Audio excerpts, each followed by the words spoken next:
Hey guys, it's Mountain Walk, and today we're going to be talking a little bit about the modern ban list.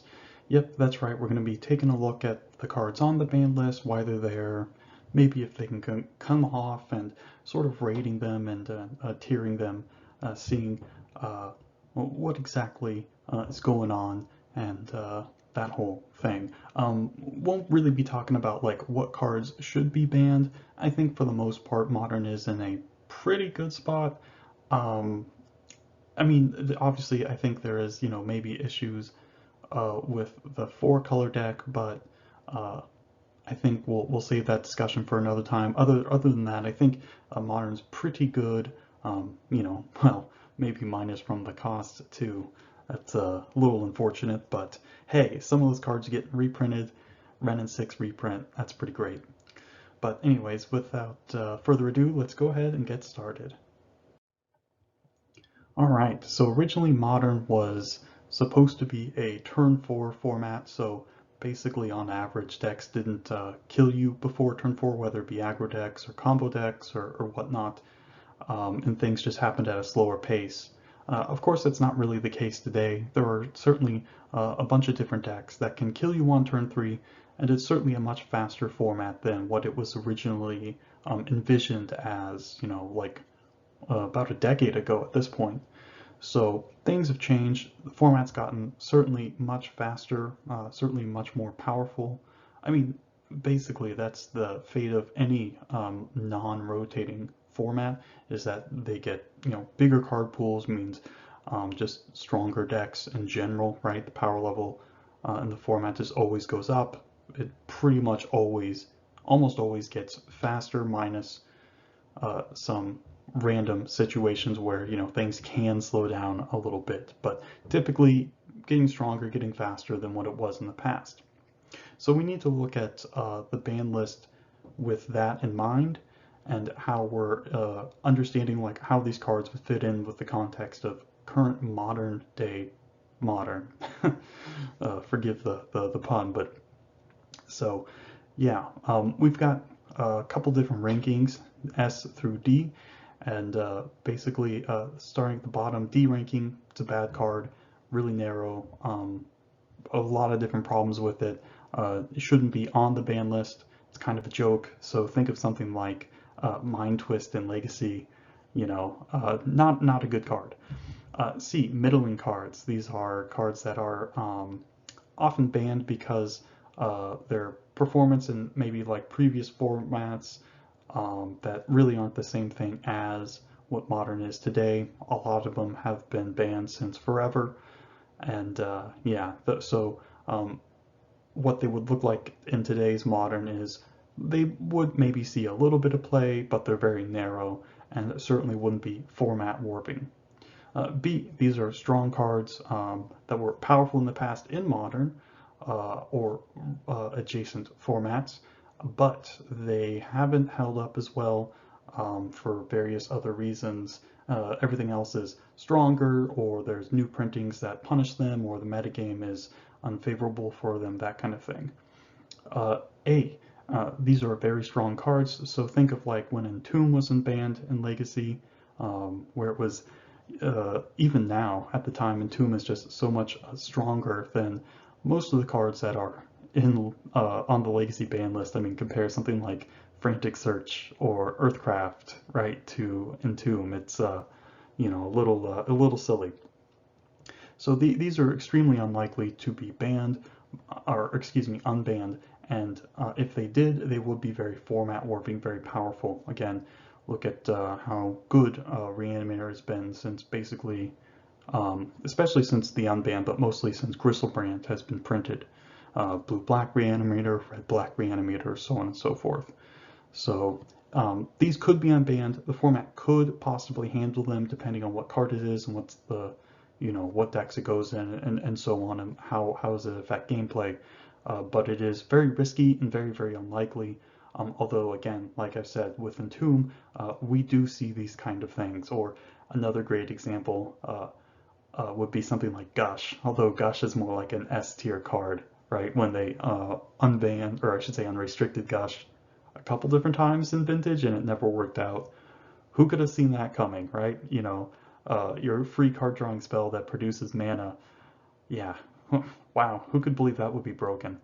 And of course, S tier. For one reason or another, I would say most of these cards could never be unbanned. There is some wiggle room, like maybe, 5 or 10 years in the future, they could be unbanned, but for the most part, they're perpetually going to be a problem, especially if there's like logistical issues or if you know they're against sort of what Wizards is mostly trying to do with the format. So think of something like fast mana, where like, oh, maybe some of the weaker fast mana could come off, like maybe Seething Song or something, right? But that's not how they've been managing the ban list.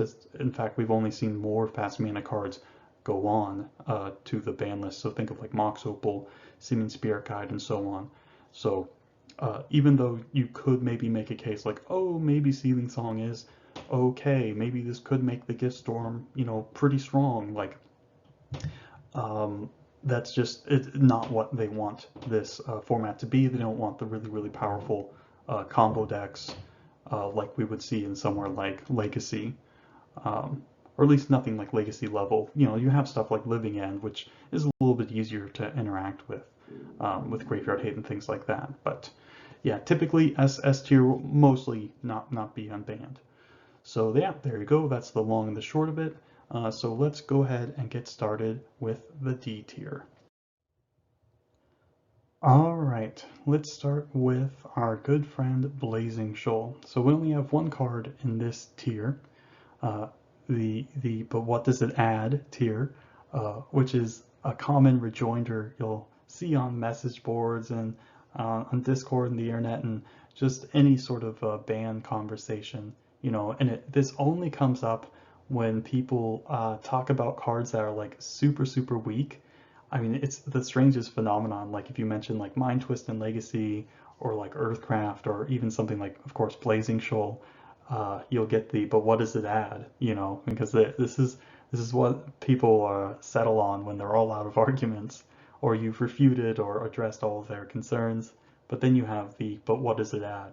Of course, they're not asking, what do most cards add to any format, which is nothing, basically, right? And that would be Blazing Shoal if it was unbanned. This card only exacerbates the weaknesses of the Infect deck that did run it and got the card banned many years ago.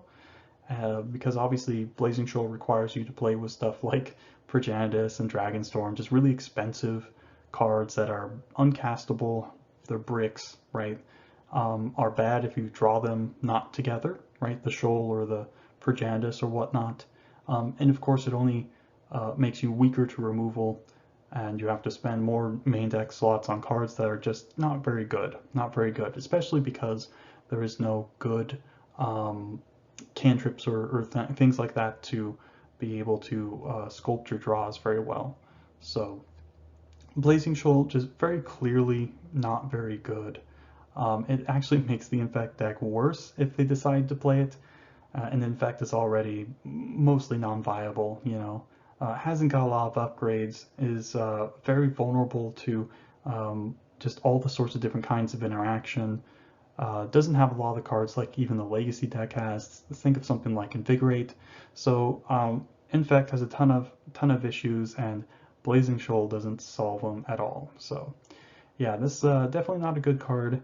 I think this one's not much of a crazy controversial statement. I think most people think this card is bad. So let's move on. Okay, so now we have Punishing Fire and Jite. These cards are very narrow, and one of the things that people say, like, oh, I don't want Punishing Fire or Jite unbanned, is because they hurt like tribal decks and things like that. But the reason why tribal decks, for the most part, are underpowered or underplayed is because those decks just aren't good enough by themselves, right? They're just too weak. They've missed the boat on all the power creep. So that's really the big issue. Whether Punishing Fire or Jite are in the format or not, there's just no reason really to pick up something like Elves or Merfolk. Like, these are just not I mean, you can play them, right? If you want to play them in leagues and get your 5-0s or whatever, but like these are not strong decks. There's no real metagame niche they occupy. I mean, there's things like humans and goblins, which is pretty good, and elementals, not really counting that because that's almost incidentally a tribal deck, but humans and goblins are pretty good, like tier 2 decks, and that's because they have some pretty strong cards, some decent synergies, and can do different things, you know, disruption or infinite combos in the case of goblins or whatnot. Um, but these cards are not really what's keeping them down or anything else, right? Like, you know, for example, we see these cards are certainly legal, as well as, you know, things like Fury and Solitude and all this other stuff, and even more, you know, Toxic Deluge, like in Legacy. But those decks see a lot of play in Legacy because they're just a lot stronger. You know, elves, goblins, death and taxes, or whatever. We see them do well at high level events because the decks are strong, and they occupy certain metagame niches. So like there's actual reasons to play them, where that just doesn't really exist in a format like Modern. So yeah, so that concern, I think, or that argument doesn't really hold water. I think people are getting, you know, the cause and effect all mixed up.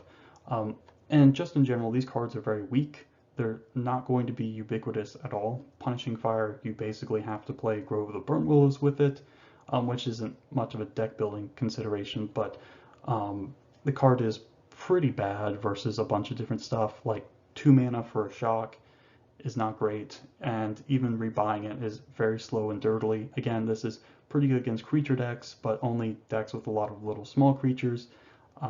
It's not great against, you know, Murktides and Delirium DRCs and so on, and of course something like Omnath or whatever. Like there's so many decks with creatures where this doesn't do anything, and it's so bad versus combo and control decks that this is just a non-issue.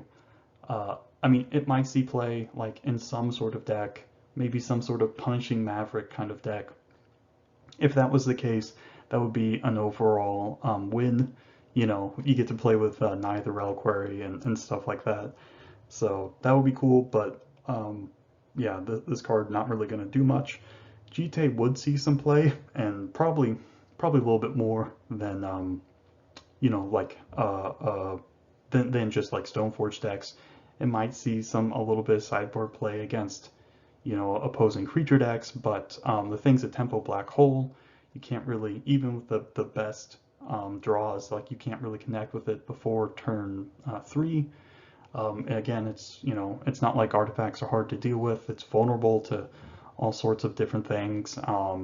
Yeah, and it's of course just not great versus a bunch of different decks. Like sometimes the life gain, creature pump, you know, or creature removal just aren't very relevant options.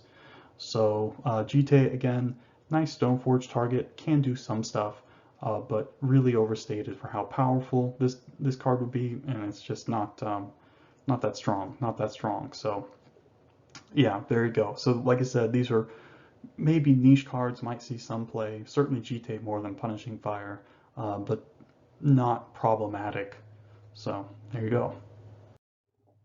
All right, and now we have the B tier, and this is where we get some really interesting cards. Ancient Den and basically all the other artifact lands. These are pretty good. They do come into play on tap, so it does speed up like the affinity decks, which is quite nice. And they are pretty good with Urza Saga, but mostly just in pumping the Urza Saga tokens. So that's nice. But other than that, like these cards are pretty medium. I don't think they're not going to make Affinity some big scary monster. There's certainly enough powerful answers to Affinity. There's especially main deck. There's actually, you know, a lot of cards that can deal with you know, artifacts and things like that. Think of something like March or whatever. So this isn't really that great. Like there's upside, but there also again comes with additional downsides of just being more vulnerable to things like Ancient Grudge out of the sideboard, things like that. Obviously Hercule's Recall, all this kind of stuff. Collector Roof, you know. So these pretty strong, could do some interesting things, but especially without Mox Opal, which is what really made them very powerful. Or I should say, if you could have played them with Mox Opal, I should say, uh, then that would have been insane. But since that's not the case, I'm not exactly worried about them. Mycosynth Lattice. This is, of course, only a card played in Karn Wishboards. It's very powerful, but it's, if you're doing it one turn, it's 10 mana, so 4 for the Karn, 6 for the Lattice.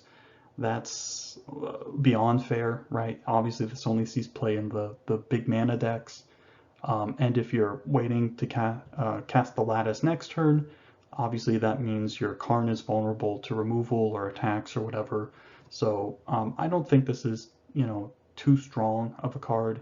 I don't think like the big mana decks are, this really makes them too good or too powerful or whatever. Like, if you're not interacting with these big expensive planeswalkers and artifacts that take a million turns to do anything, I mean, that's basically on you. So I think this would be perfectly fine. And of course, just giving those big mana decks a little bit of boost with Lattice, I think is good. Second Sunrise, I think this is mostly a logistical thing because of the non-deterministic nature of the kill. So I think that's basically why it's banned.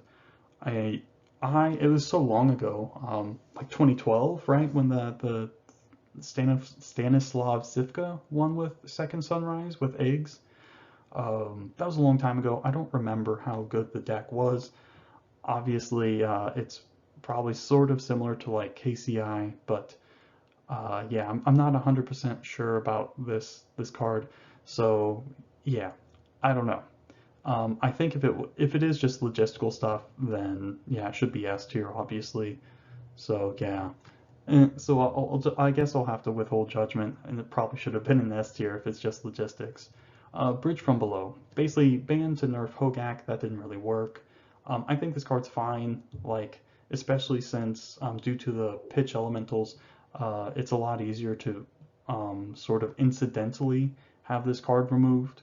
So that's a big strike against it as well, and it only sees a little bit of play in like the bridge find decks. So that was, kind of a neat little deck. I don't think those were never too powerful. So yeah, I think this would be fine. I mean, obviously the effect is very powerful. Like you can make a million zombie tokens, under the right conditions. But I think it's easy enough to interact with, and most of the decks that play it just aren't that strong, So that's okay. So it'd be a perfectly fine unban, but of course there's a little bit of danger there. And Pod and Twin, just kind of lumping them together. These are sort of the best kind of examples of B tier cards because they were very powerful in the past, but haven't aged as well. There's just a ton of different answers to them.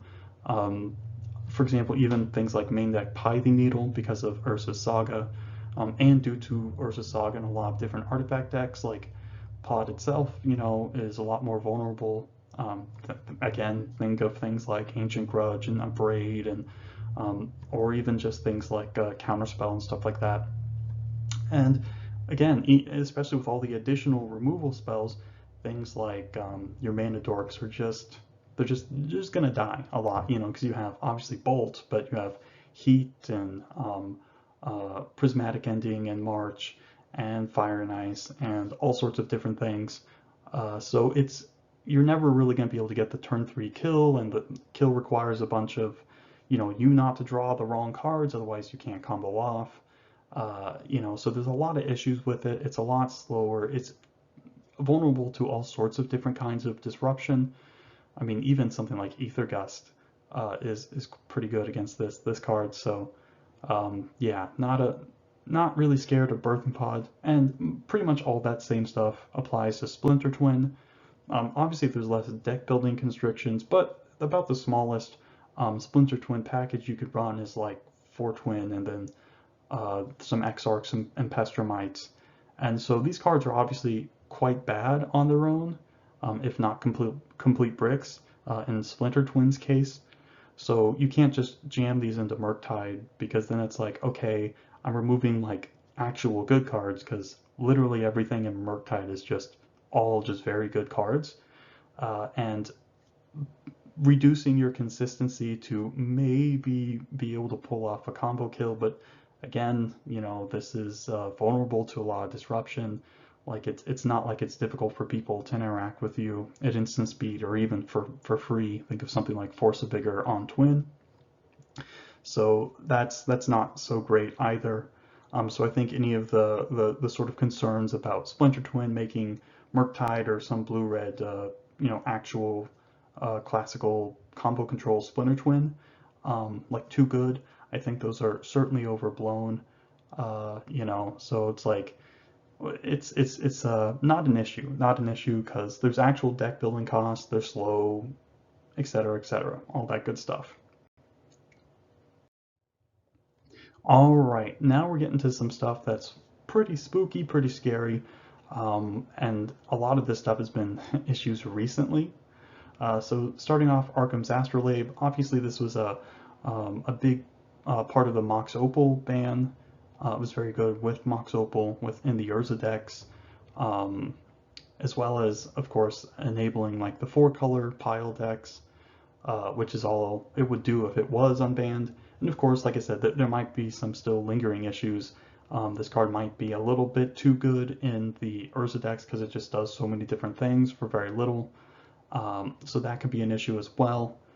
But obviously, it's not that much. Well, it is better than something like Abundant Growth, but I don't think it's so much better where it's like it could never be unbanned. But I would say just because of the four-color decks existing, I don't think Astrolabe is exactly a great card to be unbanning, giving that deck a boost. And I think that's basically the same thing for Deathrite too. Again, it's not hard for them to play this card because all it would take is just playing like a Zagoth Triome or an Overgrown Tomb or something to activate the second ability, as well as you having Abundant Growth, of course. So yeah, obviously Deathrite, if it was only playable or only good in something like John Durrell's, that would be wonderful. Get those decks a little bit of a power boost, but it just seems like another card that would just make the four-color decks better, which I don't think that's really what we want to be doing. I think those decks are strong and mostly okay at the moment, but it doesn't seem like that's a good idea to make them any better. Field of the Dead. This one is, I imagine, mostly because of Titan, right? Very good with Titan. Obviously, there were, Uro decks that played Field of the Dead as well, and very powerful there, of course. But yeah, this one, like in our current situation, current metagame, this would be played in like the primetime decks as an alternate win condition. Very, very good in that deck, especially with bounce lands and all the additional land drops with like Azusa and things like that. Make a ton of zombies very, very quickly. So yeah, it's just another very difficult to interact with land in Titan, and I think Titan's good enough, and this would push it a little bit too far in the wrong direction. So keep field banned. Glimpse of Nature. Now this one's really interesting. Obviously, this card is very powerful, right? And mostly the floor is about like 1 mana draw 2, which is very, very good. And of course, the ceiling is like 1 mana draw 10 or something, something silly. So I think Glimpse is mostly an Elves card. I guess you could play it in like some sort of affinity build, or maybe some sort of other combo deck, but I think in Elves this is very, very good because you have a way to generate a ton of mana. Of course, I mean, obviously look at the old Elves deck from like Old Extended with like PT Berlin, the one that LSV won, or you can look, of course, at the Legacy Elves deck, which of course plays Glimpse.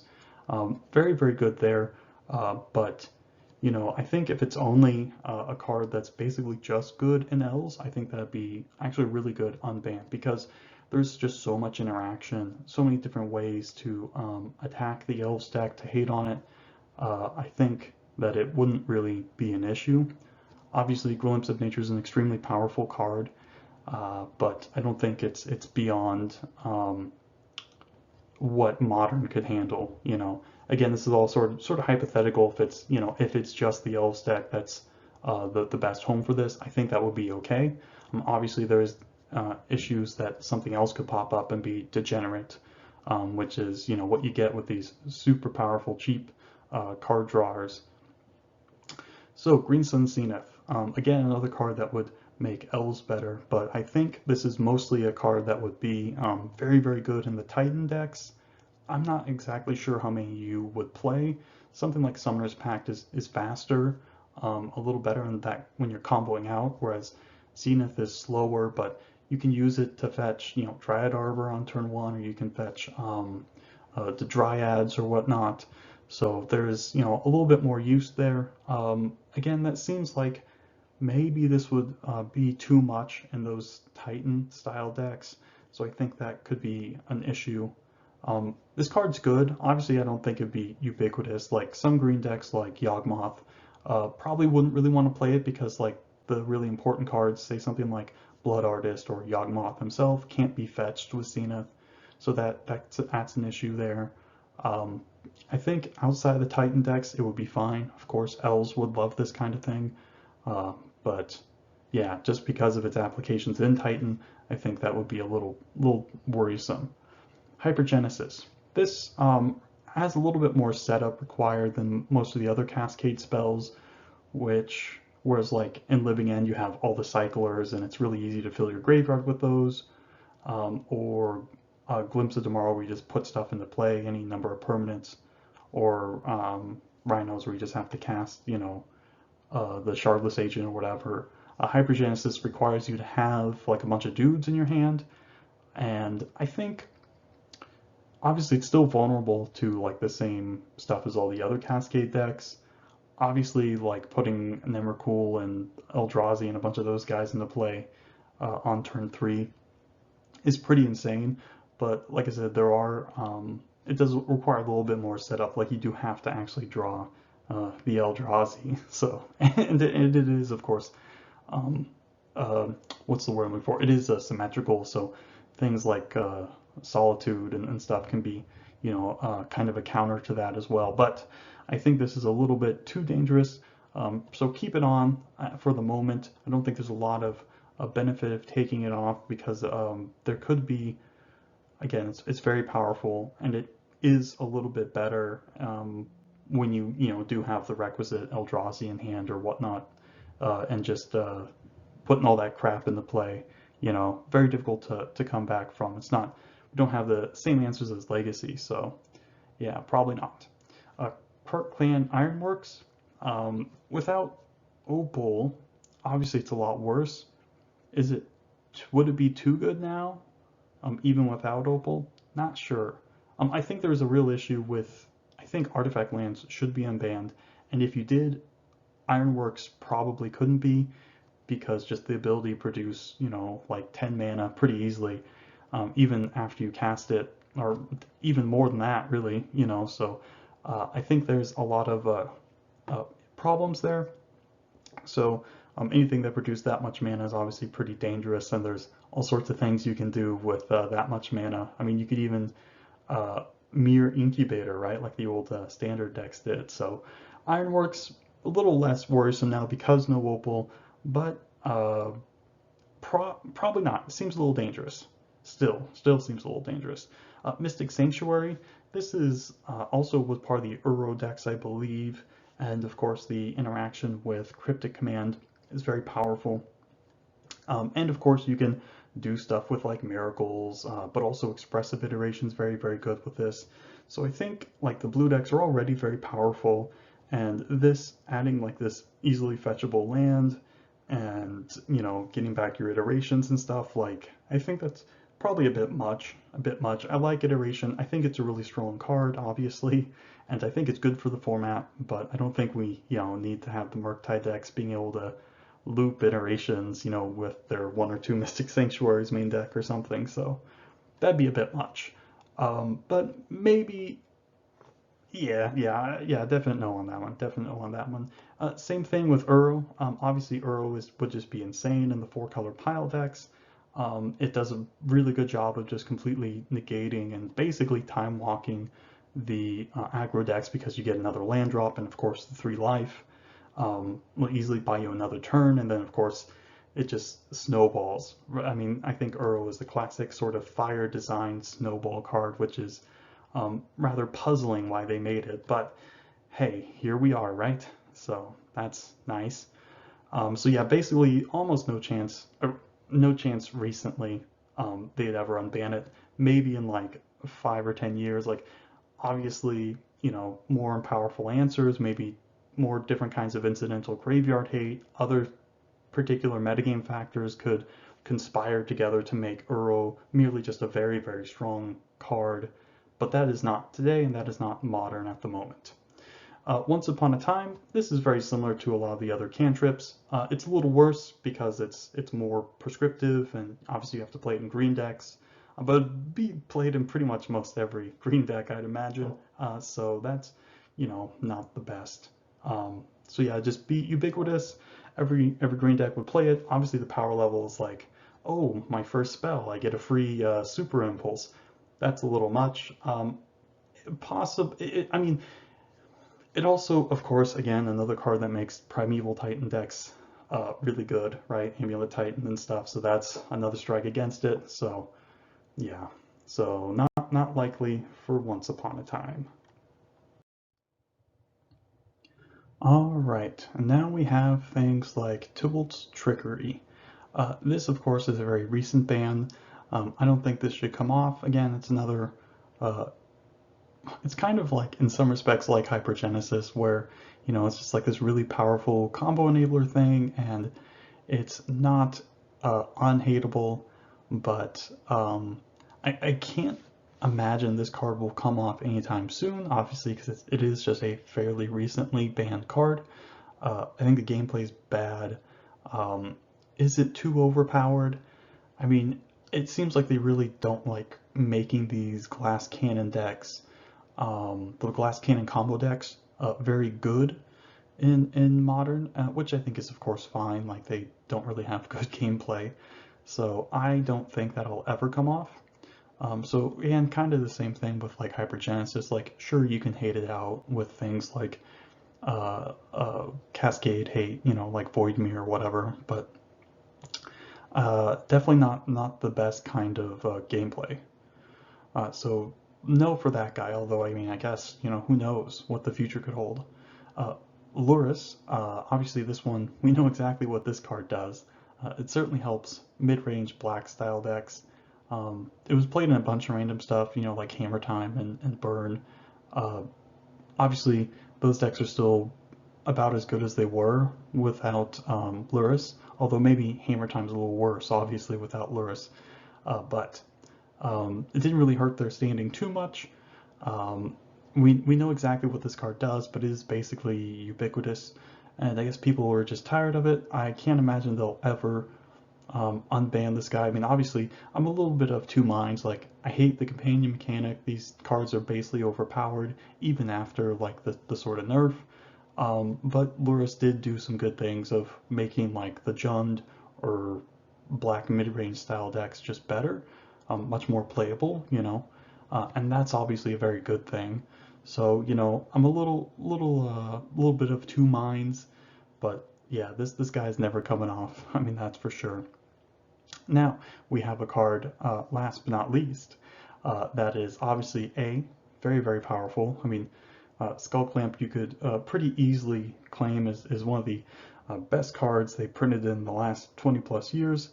That's not a pretty, um, what's the word, a controversial statement. It does way, way too much. Obviously, it draws way too many cards for very, very little. It's easy to take over a game, right? It can create bad gameplay. However, on the flip side, we know exactly what kind of decks Skull Clamp enables. Basically, anything with lots of little dorky creatures. And those are exactly the kind of decks that do need some help. So, obviously, uh, one hand, Skull Clamp is extremely broken. On the other hand, we know exactly what it will do, what kind of decks get better from Skull Clamp being legal. And there are things that just don't care that much about it. It's also a lot easier to interact with. It is pretty slow too, right? You have to play the creature, then play the clamp, then equip it and whatnot. It's also one of the reasons why Affinity was so good was because you could, all your creatures were like free, basically, 1 mana or free or whatever. So that was a pretty good way to get around for the sort of dirtiness of it. But obviously, other than the aforementioned affinity, there's tribal decks, there's things like Death and Taxes, there's any sort of sacrifice deck, so when you think of being like the weird grave crawler, goblin bombardment sort of style of decks. Even token decks are very good with this. So yeah, it does enable a lot of stuff.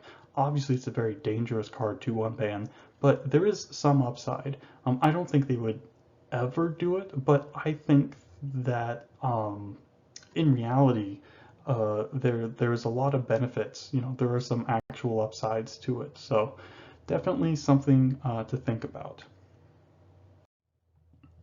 All right, now we have the S tier, and most of these cards are pretty obvious. For example, Chrome Mox, this is a great one to start with. Very, very powerful, cheap, mana acceleration, permanent mana acceleration at that. Uh, yeah, not even talking about any artifact synergies, because those are a little bit more difficult to include when you also need a bunch of color cards. But in general, too good in like a lot of the combo decks. It speeds up all the aggro decks, or at least some of the aggro decks that could play this. Think of like something like Goblins, where you could play turn 1 Snoop and then turn 2 Harbinger, where it's just like, oh sweet, I skillfully drew into my turn 2 kill, you know. So that's, probably a little bit much, and that's of course just stuff off the top of my head. So yeah, no thanks to Chrome Mox. This card is way too strong, way too much of a powerful combo enabler, speeds up the format too much. Cloud Post is basically just a better Tron land. Obviously, it's a little bit more difficult to get 7 mana on turn 3, right? If you're just trying to Karn people. However, the post lanes do scale much better, and also like half of them come into play and gain you a bunch of life. So it's shouldn't be underestimated, how much life you can gain with these, as well as there's just not any actual counterplay against a lot of the post decks. For example, like in Legacy, you have obviously Price of Progress and Wasteland, of course, clearly is the big one. But those cards, of course, do not exist. Decks are a lot slower, thus they're a lot more vulnerable to Cloud Post. So yeah, very, very powerful. I mean, again, you can look at the Legacy post decks that play Elvish Reclaimer and things like Primeval Titan. You'd see a lot of the same stuff, just gaining a good trillion life, and yeah, not exactly really interesting gameplay. I mean, obviously one of the weaknesses of something like Tron is that like you can get Zerg down before you can set up Tron and get your Ugins and Karns or Worm Coils into play. With the post decks, that's not exactly the case, right? You're able to gain like 3 or 4 life even in the early game. So yeah, definitely shouldn't be underestimated. And of course, like I said, they scale pretty crazy. Dark Depths, kind of the same thing, like no Wasteland, no Caracas, or even Swords to Plowshares. So it's a little bit more difficult to interact with this than, I should say, a lot more difficult than in Legacy. You also have a lot of the same tools. You still have things like Into the North or Sylvan Scrying. You can play like the Black-Green Depths, which plays, Discard and Hex Mage. You could play the Green-White Depths, which plays things like Reclaimer, of course, and Knight, and all sorts of things like that. The Flagstones engine. So yeah, it's not about just answering Dark Depths once. It's basically about answering it for the rest of the game. Of course, you have things like Light from the Loam, Raminap Excavator, or even Crucible to recur Dark Depths, and ways to put it into play and activate it very quickly. Obviously, Yavimaya and Urborg help with that a lot too. So yeah, Depths is way too good. And you just don't have any of the tools that Legacy does to really keep these decks in check. And even still in Legacy, Depths is actually still very powerful. Dig and Cruise, obviously there's just too many ways to fill up your graveyard easily, trivially. Fetch lands, cantrips, things like DRC, all sorts of stuff. so you don't even have to be like a graveyard-centric deck to do that. Um, it's only gotten easier since these cards were banned, and of course they just compare too powerfully to a lot of other ridiculous draw spells, you know. So they're just above and beyond anything that you could really play. I mean, it's more like, you know, playing like Gush or something like that. They're just too format warping, too easy to enable. Dredge Return, just another stupid combo card for the Dredge decks. It offers this sort of pseudo reanimator ability to, you know, instead of like going super wide, you can now put some big dumb thing into play, an Ashen Rider or Flamekin Zealot or any number of dumb things. So yeah, Dread Return definitely makes that deck way better, offers a different angle of attack, you know, going tall instead of wide. So yep, that's ridiculous. Ayavugan, basically all the same problems that were present in Eldrazi Winter are still present currently. So that doesn't, you know, and also again, it's also fast mana, you know, Soul lands. Um, Too good, obviously, you know, mimics into thought knots, into reality smashers, into whatever else is still pretty busted. So yeah, definitely um, too fast. It produces too much mana. So yeah, faithless looting again, same thing. Mostly, this is actually even more bannable now because of the fact that Reanimator exists. So obviously something like turn one looting into turn two persist into Archon is like, this is too much like the Legacy Reanimator decks, which are just obviously not super fun. You know, getting your big guy out on turn three is a much different than turn two. So I think looting's too good there, and dredge and whatever else. It's unfortunate that there were cool decks that played looting, but the broken applications are an issue. Ponder Preordain, yeah, like these have to remain banned. Of course, they're very powerful, very insanely powerful, but also ubiquitous. Every blue deck would play them. I mean, there's no reason not to, unless, I mean, even something like Chalice, which is a very powerful card, like Ponder and Preordain are just so good that you would have to run them. You know, so the blue-white decks would just be like, well, I guess I'll just drop Chalice. So, yeah, Ponder Preordain, especially because these older formats tend to be more blue-dominated just because of the mechanics that blue has access to, namely the cantrips and counter magic, which just get so good as the format grows and I think you really want to, or I think Wizards really wants to avoid the problem of Legacy where it's just completely dominated like by blue decks, where like, you know, 60% plus are just all blue decks, if not more, right? So yeah, I think Modern's more interesting when you just don't have this kind of like really powerful cantrips that are always available. All right, now we have Probe and Misstep. Obviously, these cards are free, which is an issue. Free cards tend to be an issue. Um, Obviously, Probe being a really powerful combo card, being a very powerful card in something like you know, Murktide and a bunch of different kinds of decks. So yeah, this is not exactly the most fun kind of card, and it obviously ends up enabling a lot of combo decks because, you know, they can see it's like, oh, can I go off? Oh, I can, and it's free storm and it replaces itself and all that good stuff. Misstep is somehow even worse than Probe. Basically, every deck would play for Misstep. The best answer to Misstep is itself. Not exactly the most fun play patterns.